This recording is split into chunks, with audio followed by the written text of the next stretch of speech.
What is the difference between these fine folk right here? That's right, absolutely nothing. Every single one of them decided to use Shinx on their first run of Pokemon Diamond and Pearl, and they all recognized his power.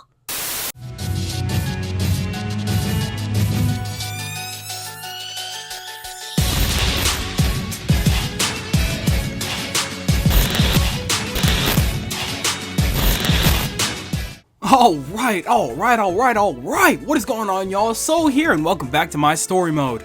You guys already know the drill by now. I've got a couple of things to say, and if you want to skip all the intro BS whatever, all the timestamps are right down below. So it's been about a month since our last Brilliant Diamond Shining Pearl video. And looking back on it, we've only been able to do a handful of videos on the topic because it's been so dry. Like I always say, if I can think up the content to do for it, I absolutely will. But it do be getting a little tough out here, but I think there's a reason for that. E3 is sitting right around the corner, and I'm sure that they're going to be doing a lot of announcements and things like that, including for Pokemon Brilliant Diamond and Shining Pearl, as well as Pokemon Legends Arceus. So with that, we're going to go ahead and live stream all of Nintendo's section during E3, because they are coming back this year. So with that, expect anything news-wise regarding these games to be very dry for at least another couple of weeks. Any E3 announcements are bound to be their biggest set of announcements until we get any games for the rest of this year. The next thing I wanted to say actually does concern this video right here. It didn't occur to me until looking back on the previous videos that I never really got to talk about what I wanted out of Pokemon Brilliant Diamond and Shining Pearl. Of course I had my opinions on what we saw and what you guys said, but I never really got to say what I wanted out of this game. And so, while I am fully aware that we are more than overdue of a video talking about your guys' opinions on things, I'm gonna be selfish today. We're gonna talk about my opinions and things that I want out of Pokemon Brilliant Diamond and Shining Pearl. So with that, if y'all could do me the kindest favor of dropping a like to let me know that you're okay with videos like these, because, you know, we got a lot more things to talk about and discuss down the line, and I'm sure once we get those trailers and announcements in about a month from now, we're gonna have a lot to cover. And once the games drop, good God almighty, y'all already know it's about to be one hell of a journey. So if you could just do me that tiny little teensy-weensy favor, you know, I think I might love you forever. Anyhow, why don't we start getting into the main point of the video. Now, a minute ago, I know that I said I wanted to talk about things that I wanted out of the game, but to be more specific, I more so want to cover things that should be kept from the originals and changed in these remakes. Now remember, this is completely opinionated, you do not have to agree with me. I know that a lot of you like to comment before the video is even finished, so if you hear something that you disagree with, the comment section is right down below for you. I want to hear what you guys think. But with that, let's talk about what should be kept and removed for Brilliant Diamond and Shining Pearl. Let's go ahead and start off nice and simple. What should be kept? My first vote is on something fairly obvious, and I don't think they would change it much anyway, but the story. Pokemon has never really been one to complicate things, and me personally, I very much enjoyed the story for 4th gen. So, with everything just simply looking like an upscaled port, I would be more than okay if nothing in the story got touched up upon too much. I don't think we need a big overhaul in the story or anything like they did with Pokemon Auras or anything like that. I'd be okay with maybe a little side story that takes place after the main game, but for the most part, the general story, I'm totally good with. I want to see everything in its upscaled HD glory. From them messing with the Valley Windworks all the way to Team Galactic blowing up Lake Verity. I want to see that. Don't mess with that too much. Please feel free to add some aftergame stuff, but the main story? Let's just leave it be, huh? The next thing that could easily be left alone is the general layout of the map. Now this one right here, I'm not exactly sure if they're going to mess with or not. Considering that this game is going to be built from the ground up to be more of a modern Pokemon game, there is really no telling what they're going to do to change up the routes, especially if they're not going to have HMs in this game. And I bring that up because that is probably the only thing that I could see affecting the map as it is now. And I can't lie to you, Chief, I would be pretty pissed if they randomly decided, hey, let's get rid of any and all obstacles within the routes so that everybody can get through easier. Why would you do that? Huh? Why would you do that? Long story short, for the most part, I don't really think that the map is going to have any big changes. However, there is a small part of me that has a very uneasy feeling as to what they're going to do about that. Growing up, I've had to take a real critical look at Pokemon as a series, and I really hope that my unfortunate gut feelings don't turn out to be correct when it comes to things like this. Whatever the case may be, so far I don't think we have much to worry about, but we should probably keep on our toes. We have no idea what's coming. Now moving along here, there's a part of me that feels like this next topic deserves a video of its own, but I'm gonna go ahead and bring it up right now anyways. I'm praying very hard right now that they decide to play it smart and at the very least, give us the Pokédex that we had in the original games. Because these remakes look so one-to-one, we're not sure if these are just simple remakes kind of like Pokemon Let's Go, or if it falls under that weird 4th gen to 8th gen remake situation kind of like how we've had for the past remakes. If it is more along the lines of Let's Go, that means that we should at the very least keep the Pokédex that we had in those original games. Those first 400 or so Pokemon, we thrived on that. We're perfectly good with that. However, in the latter situation where this does happen to be the case where this game actually falls under 8th gen, then to be honest with you, I'm not really sure what to think about that. I could just take a wild swing in the dark and say that they might go ahead and mix and match the Pokemon that are going to be available to us, or an even wilder swing, hell, it's not even a swing at this point, I'm just throwing the whole bat, maybe they're just giving us the entire dex. Again, I have no idea what to think about that. Whatever the hell they decide to do in this situation, I just hope we have just about or at least a little bit more than what we had in the originals. Game Freak, the Pokemon Company, Nintendo in general do like to ignore a lot of things when it comes to the fans. But I'm gonna sit here and tell you right now that there is no way in hell that they are gonna sit there and say that they had no idea about the backlash of the Dex cut from 2019. That is still ongoing to this day, and we are still missing Pokemon even after the DLC. So, just saying guys, I think you have an idea of what to do now. Or hey, maybe you don't. There is no way to please everybody. Cut, no cut, whatever the case may be, I already know for a fact that Shinx is in the game, and quite honestly, I could solo the game with him. So, do what you will with that. Now, one of the last things that I think that they should keep this time around is most definitely the Battle Frontiers aftergame. Like you guys and I have said over 1,000,000 times by now, we do need our aftergame. And I gotta say, the Battle Frontier did a damn good job of holding down that title for us.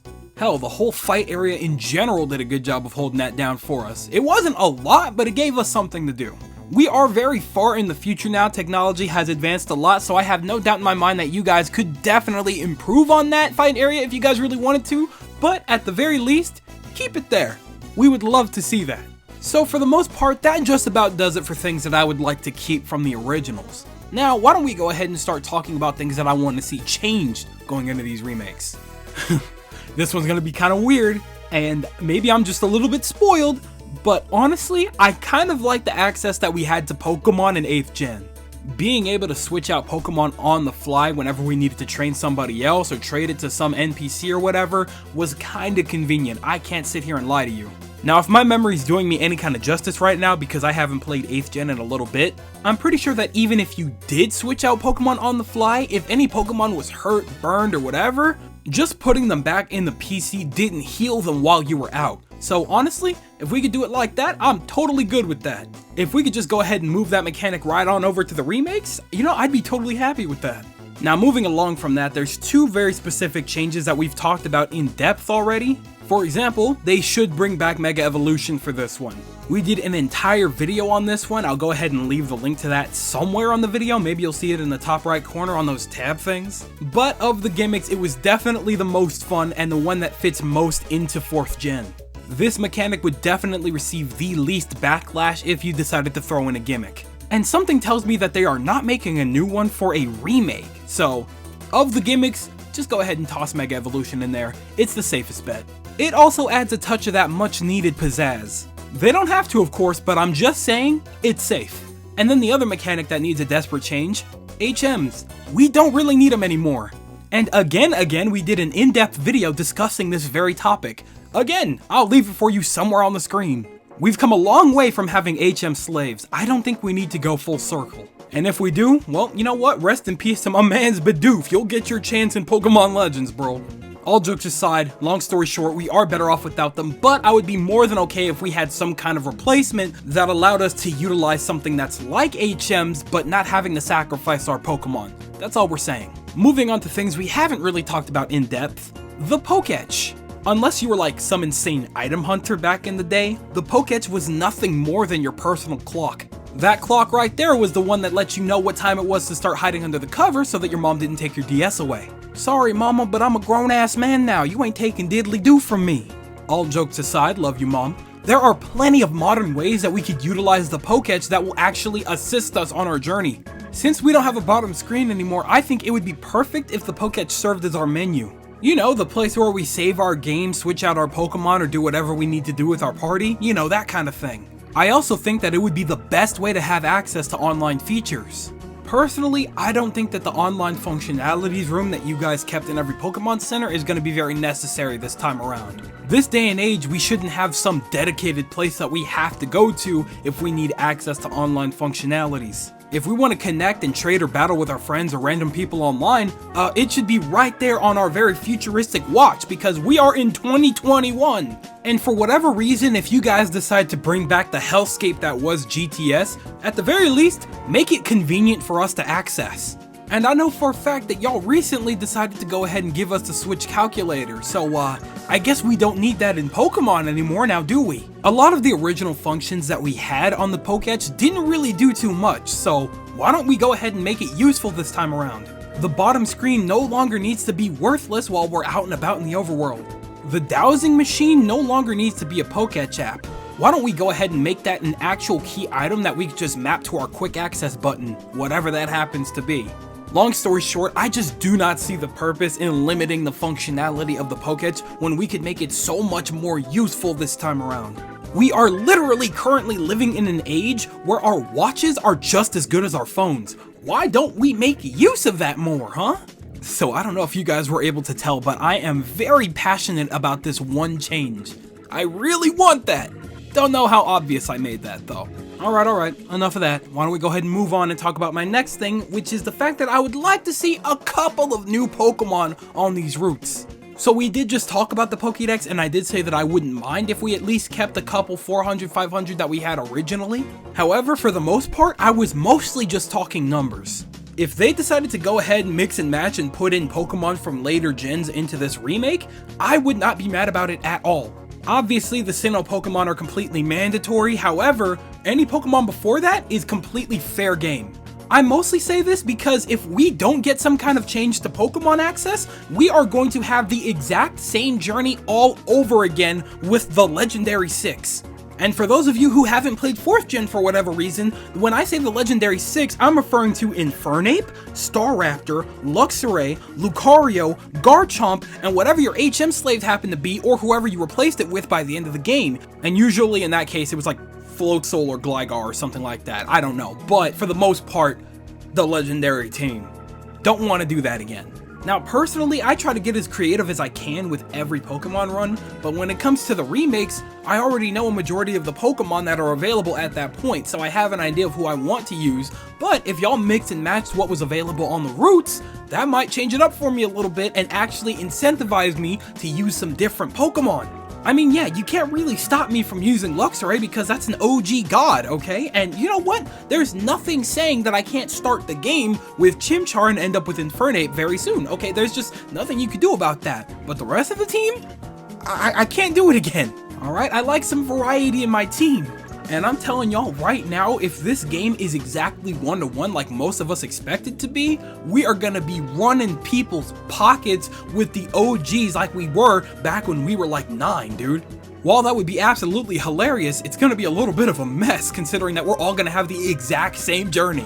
So to avoid that outcome, I wouldn't mind if y'all threw in a couple of new Mons from 8th gen if you really had to. At this point, I don't really care what excuse you have to make to throw them in. Just give us some new Mons. That's all I'm asking. The next thing that I feel needs a minor change in these remakes are definitely the gym puzzles. Now we have already experienced most of these gym puzzles twice because we at least played Pokemon Diamond and Pearl and then Platinum. In Platinum, maybe like 2 of those gym puzzles changed. Other than that, it was 99% the same.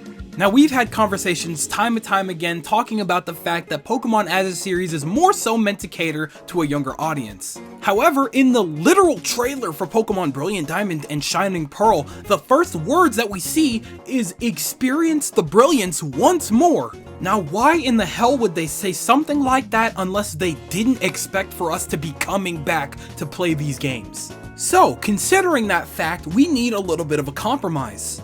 Now here's my vote. Whatever you make these new gym puzzles, you don't have to make them hard. Make them simple if you have to. I know that you guys like to keep it simple. However, at the very least, if there is one thing that needed to change in these set of games, it is definitely that. Otherwise, we're gonna be flying through these games 4 times as fast because we already know every set of puzzles that's gonna be in our way. We are not gonna have obstacles. Now, do not sit there and get it twisted. There is nothing wrong with the original puzzles. All I'm saying is that we know them a little too well by now. So we gotta change it up just a little bit here. If Omega Ruby and Alpha Sapphire can do it, this game could do it too. That's all I'm saying. Now the final thing that I want to add to this list is simply the fact that we need more opportunities for Dawn or Lucas battles. Just like Barry, they were right around from the get-go when you first got your Pokemon, and just like you, they are also Professor Rowan's assistant, meaning they are also going around filling up the Pokédex and catching and evolving Pokemon. So in that sense, there is truly no reason for them to not be as much of a rival as Barry. There were 3 Pokemon in that damn suitcase. We should all have been able to pick at least one. And they are also the ones that literally teach us how to capture Pokemon. Why don't they use that Pokemon that they caught at the beginning of the game? There's no reason for them to not be around. That's all I'm saying. Long story short, they should be rivals too. That's it. So that just about does it for things that I believe should be changed when it comes to the remakes. But I do have one more section to cover, and that's things that I'm actually mixed about. And when I say that, these are things that I'm not sure if I want them changed or if I want them removed or what. I'm just thinking about them. I don't know how they're gonna implement them, but I am considering these things. For starters, I'm wondering how they're gonna handle events in the game. For example, it would be very cool to have the Darkrai and Cresselia event or something like that as aftergame. However, it would also make sense for them to add that as DLC later down the road as a kind of longevity play. On one hand, I would be totally fine with it if they just decided to add it as part of the main game, which they probably should do anyway. But on the other hand, there is no guarantee that any of this stuff will show up at all.